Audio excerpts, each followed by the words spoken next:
Suddenly, I've been plunged into darkness, alone.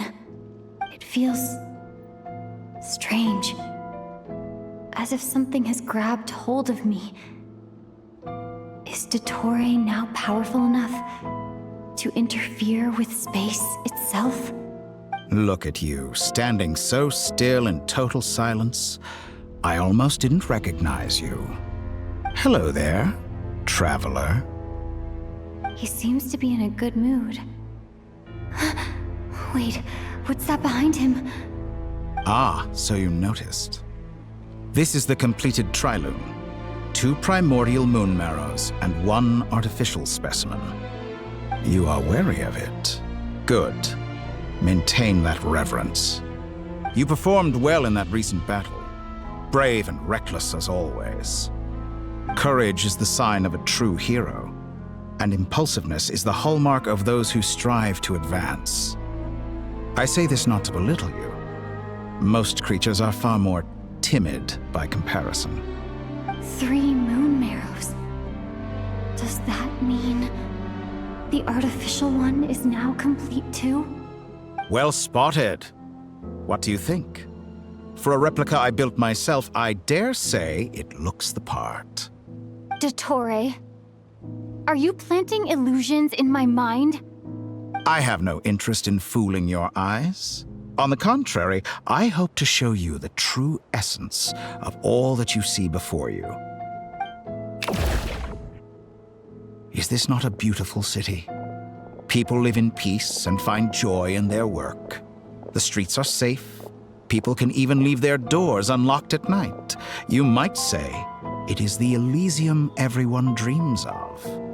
All available data indicates your values and worldview conform with the mainstream. This kind of society should be quite to your taste. False beauty is deceitful. Lies are to no one's taste. I wonder, is it your moral standards that are too high? Or your expectations of reality? Answer me this.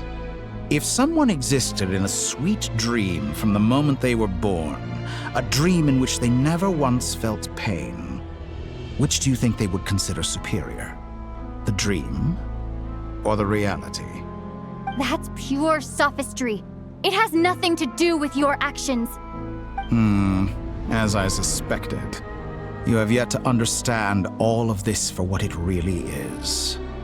What do you want from me? You sound impatient. Do you think the only reason I'm keeping you is because I want something from you? If it's not, then why haven't you killed me yet? No one can stop you if you're as powerful as a god. I'm delighted you recognize that fact. I believe we last squared off in Sumeru. Ah, the memories. How time flies. You and I have both grown. I'm not surprised that Arlecchino and Sandrone worked with you. You've always a way of slowly but surely ingratiating yourself with all levels of society.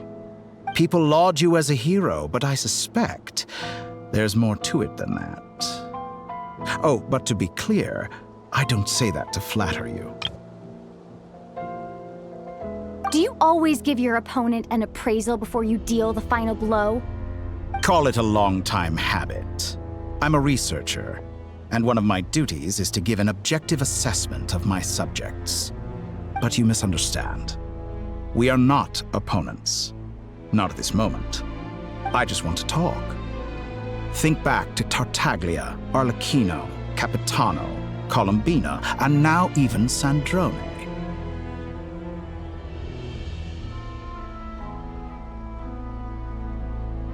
You've worked with each of them in the past. I believe you can work with me as well. What makes you so sure? Well, why not? Should the good associate only with the good and the bad befriend only the bad? I like to think we could have a more mature relationship than that. Surely you don't think all your relationships are grounded in friendship or shared ideals? People come together because it benefits them to do so. If you think of the people you admire, you must surely admit that they have provided some benefit to you. Morality, ambition, dreams. People have plenty of words to embellish the nature of their relationships. But once you break free from those ethical frameworks, you will see that the only thing connecting the two of you is mutual benefit. And that is what I'd like to talk to you about. We're finally getting into it. He's probably been planning to kidnap me for a long time now. But for what exactly? He has the authority of all three moons. I won't be able to gain the upper hand in a fight. Best if I pretend that I'm willing to negotiate for now. You say you're a god, but you also speak of mutual benefit. What could a god want that the three moons cannot provide? Excellent question. But before I answer, I would ask you the same thing. Gaining Columbina's allegiance was a rare and extraordinary feat. But the Moon Marrows are now in my hands, and I have the edge over her. For this artificial moon is not being rejected by Teyvat. Her identity and lineage may have been a thing of glory in the old world, but they were also shackles that prevented her from ever integrating into Teyvat. I, on the other hand, you may view me as a thief, but I have overcome that limitation. So what is it that the three moons cannot grant you? What stops you from negotiating with me to get what you want? I don't make deals with lying psychopaths. That's quite an accusation. Are you expecting me to get angry with you? Well, this is one aspect in which my personal growth has served me well. In the past, my less mature self might have been disappointed, perhaps even angry, over a small setback like this. Like when you and Lesser Lord Kusanali joined forces to oppose me, for example. But things are different now. Just as the rich do not quibble with the poor, I no longer find myself perturbed by these trivial affairs. Human relationships end with conflicts of emotions and interests. But relations between humans and gods are different. And ours is even more unique. I have ascended to the highest heights and laid claim to unprecedented horizons. And you were no ordinary person to begin with.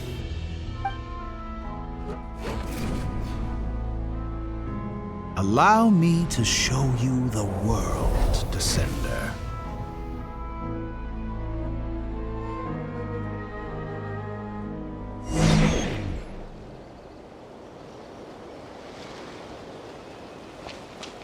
Stand, walk, jump, sit, and lie down. These are the most common of behaviors.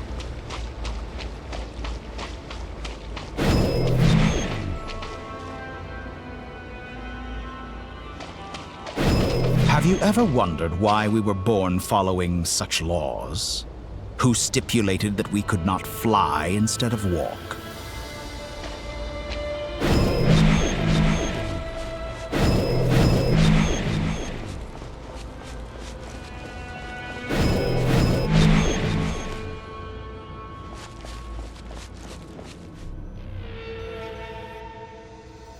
Someone of your talent and experience must surely know of the four great rulers who serve the heavenly principles. They govern life, death, time, and space. One wounded by a blade will die from blood loss or infection, and one who falls into a lake will drown in agony. The elderly wallow in solitude, and the solitary age faster. Eventually, new life is born, only to embark on the same path of suffering. These four divisions anchor the world and shackle those who live in it. But they themselves transcend its boundaries, squandering the power bestowed by the heavens. All who live yearn for equality, but unless the gods prostrate themselves and profess that they are mere servants of the living, equality can never exist. Who makes the rules we must live by? Who has the right to restrict us? The limits of the body can be rejected.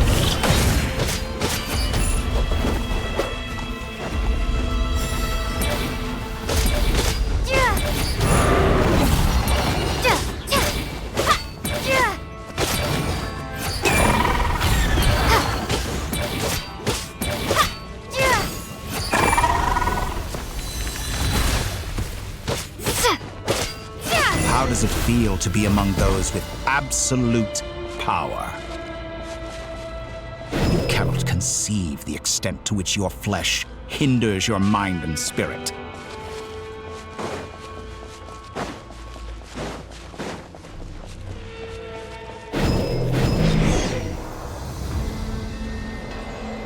Only by discarding our useless, primitive eyes can we perceive a new world. How narrow-minded we all were in the past. Why should the final answer of the world not be the power that predates those of life, death, time, and space? The power of the Trilune.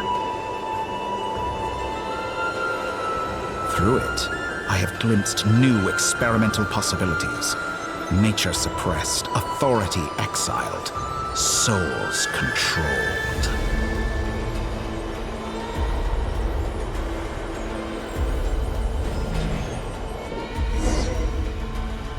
You know, I heard recently that a group of critics reviewed countless stories and drew an interesting conclusion.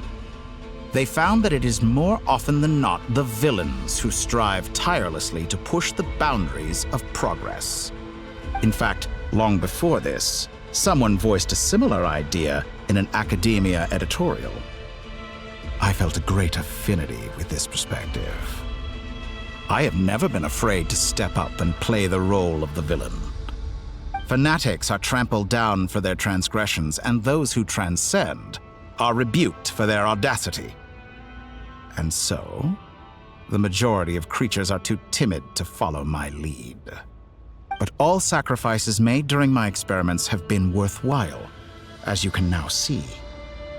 I can offer you something new, something unique, precisely because I am a villain. Think about it. We are eternally bound through mutual interest. Can you truly say you would never turn to malice if it could give you the life you dream of? After all, what value do perfection and purity really have? They are fragile and feeble things, utterly tedious. I say, better to be governed by a flawed humanity than a gnosis.